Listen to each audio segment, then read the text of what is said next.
Well, we're in the second week of the LCS Lock-In Tournament with coverage brought to you by Alienware. I'm joined by newly returned Santorin. Unfortunately, did missed. This might be the second week for most of us, but the first week for him in the Lock-In. Santorin, what has been, what has this past couple of weeks been like for you? It's been strange. Basically, I mean, first of all, I had kind of not visa issues, but the process was lot longer than usual.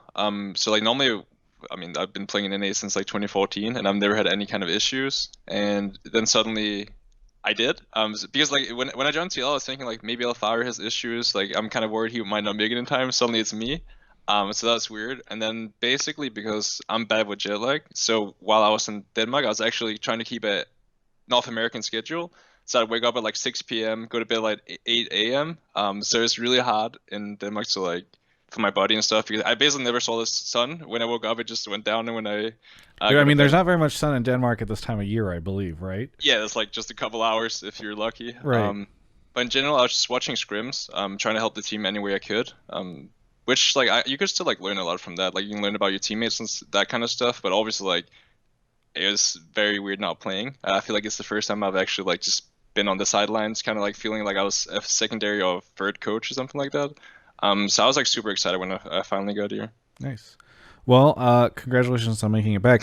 How much have you been able to gel with the team? Because you've only been here for a couple days, right? Yeah, I think this is my sixth day. I think Okay. something like that. Yeah. So, I mean, how much have you had a chance to even like integrate with the team? Do you feel like okay, everything's flowing well, or is there still like a lot to catch up on in terms of just like how you interact with them, how you guys work together, etc.?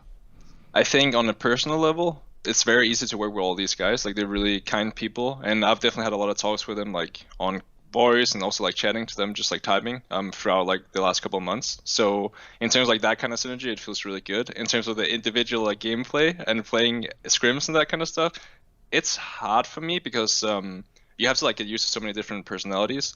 Because like people don't they don't all play the same way. So like for example on FlyQuest, there's a certain way we'd play the game. Now on Team Liquid, it's completely different. So that's a lot I have to get used to, and I still feel like there's a lot of bumps that we have to get over. But in general, like everyone is super nice, and they're all willing to change how they feel about certain things. So it makes it super easy for me to come in. Nice. I'm glad to hear that things are going so smoothly for you. How does this team compare to some of the other teams that you've played with in the past? I mean, it might be recency biased, but I basically didn't play the game and we won, so that felt great. Like, and my team was super super good, and I felt like everyone was just like doing so much better than their opponents. So far so good. In general, I just feel like, I mean, especially bot lane. I've never seen like a bot lane of mine destroy enemy bot lanes so many times. Like I feel like in all our scrims, all the LCS games so far, they're just like 2v2 killing them. Like the biggest bot games I've ever seen. On top of that, we're also Athar and Jensen, who are also like great laners and great players. So it's just like a super nice team to play for. And I feel like last time I had that kind of a roster to a degree was like back on TSM, and I feel like I was the person that didn't belong there. Mm-hmm. Now joining TL, I feel like I'm finally like worthy of being a part of this roster, and that's why like I'm super excited for this year. Oh, that's really wholesome to hear. I'm really excited to see what TL can do as well.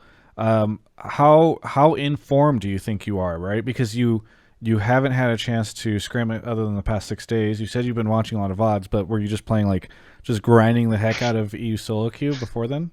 Yeah, basically. So I actually only played 3 days of scrims because I arrived on one of our LCS days. Then there's like I think there's like a day off or something like that. And then like, actually, I think it was 2 LCS days and a day off, something like that. I don't remember. But basically, like, I only scrimmed 3 days. So there's definitely a lot of catching up to do, especially for like my own picks and what I think is strong. Because obviously I was watching like Amao play, and you can learn a lot from like just watching another jungler. But in general, like you kind of want to feel it yourself before Right. you actually know.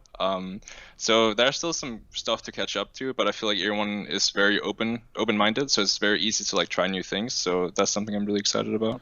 I moving away from the game really quickly. I'm just as I'm talking to you, I'm realizing something. Licorice, I think, is also doing the very long hair with like the bit of the facial thing. I'm realizing you guys look a little similar. Are you? Is I assume this is a COVID thing that you decided to grow your hair out. Basically, last time I had a haircut it was December 2019. So it's been over a year now, and Oh my my New God. Year's resolution was basically just like make sure you get a haircut at some point in 2021. Yes. Because I just, I mean, I'm kind of the person, I don't want to take risks. I hate taking risks. So like even going to the airport, I mean, that was like a big risk in itself. I really didn't want to.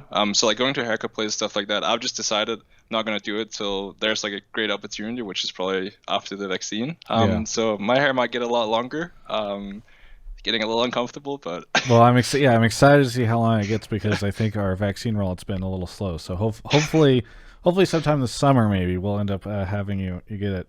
I have a clip here because I like asking the co-streamers if they have questions. Okay, ask Santorin if he misses Azeroth. How about that? I was playing Shadowlands with him at the beginning of the expansion, but he can't really play anymore. Sad. that is a very great question, and I'm not gonna lie, I am missing it. I played it so much the first couple of weeks, and I was really sad when they basically changed the release date. Like they made it like a lot later. Yeah. So I was like, oh god, I'm only gonna get a couple of weeks for this game. And I'm the kind of person in my season I don't touch other games. And I basically made this thing where after a couple of weeks of playing on the North American WoW server, I started playing on the European server just so I had like 140 ping. Yeah. So it kind of like I didn't kind of want to play the game because like the ping kind of annoyed me. So I just tried to like slowly get my addiction away, I guess. Because I've always been a huge WoW fan, and like this specific expansion was like really great to me, so I just had to like get rid of it. Did you get a chance to at least do the raid? Because you said that you said you switched servers too. So like what you were probably leveled 2 characters. Yeah, so basically, I mean, the one thing I hate about Blizzard is for World of Warcraft, you can't actually have the same account in Europe and NA. You have to buy a different subscription, like it's a completely different Right. account. So I actually never got to raid because raiding is really late in America, and when I'm with my girlfriend Kelsey, like she has like a very early sleep schedule, and I try to like match that. So I actually don't get to raid. I was basically just playing Mythic Plus. Like that's basically all I do. I love playing Mythic Plus because it's competitive, like it's on time. So that's basically what I did. And then in Europe, I was just playing with my best friend, and we are just playing like some arena stuff. And I was playing 140 ping, so you can imagine it's not the Yeah. best combination. But yeah, I had a lot of fun with it. But I'm also like, I feel like my joy of playing League with Team Liquid is higher than actually playing WoW. So I don't feel any like addiction right now. That's awesome. I mean, it's always neat to see somebody who's just like so enthusiastic to play with a new team. So, is there anything that you want to say to any of the Team Liquid fans, especially now that you've officially debuted on the roster? Yeah, I mean, first of all, thank you for inviting me to your home. Secondly, I know I didn't do anything this game, so I'm gonna make sure I do more in the continuous games to make sure we win more. Very good. Well, hey, thank you so much for the interview. Glad to hear you had a good break, and glad to have you back in the LCS as of this weekend. For everyone else, you can check out the rest of my coverage of all things LCS right here on my YouTube channel. What is up, everybody? It's your boy, Travis Gafford here, interviewer extraordinaire. I'm going on 10 years of doing this job, and I'm starting to lose my mind a little bit. And I think I would have also lost my car and my apartment and a lot of other things besides my mind if I had not had Alienware as a sponsor for these past couple years. So thank you so much to them. Go check out their new stuff, alienware.com/Travis. Travis 10 off Q4. That link is in the video description below. And we thank Alienware so much for their support of the channel.